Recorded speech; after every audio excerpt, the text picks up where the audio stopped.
Alright, so that time of year has come on again, when it's Halloween. If you watched my videos last year, you remember that I made this and this and a couple other things as well. This year I'm going to make a jack-o'-lantern. I thought about incorporating the bat into the design of it, but for the bit of wood that I've got, the bat as it happens turns out to be too big. So I'm going to take inspiration from the skull and make a face, as everybody else does. So let's get the wood, work out the dimensions as I go. I'm probably going to use the width of the wood for the width and just go from there.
It's ready.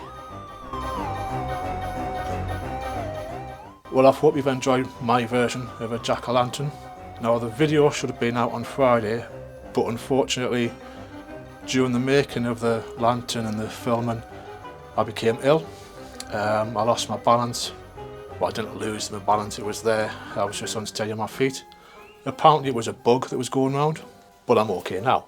So with my lantern, I decided to go a bit different to what other makers have done, where you'll have seen some of them using a palm router to cut out the face. Obviously I use chisels, and I found that was a really good way of doing it, especially if you don't have a palm router. I think most people do have a bench chisel of some sort, and that's all I used. And then of course with the lid, I've just made little grooves in there so that it just like sits nicely on the top. And of course the light, it's just one of these that you press on. They usually come in packs of 3, and you can stick them in like dark cupboards.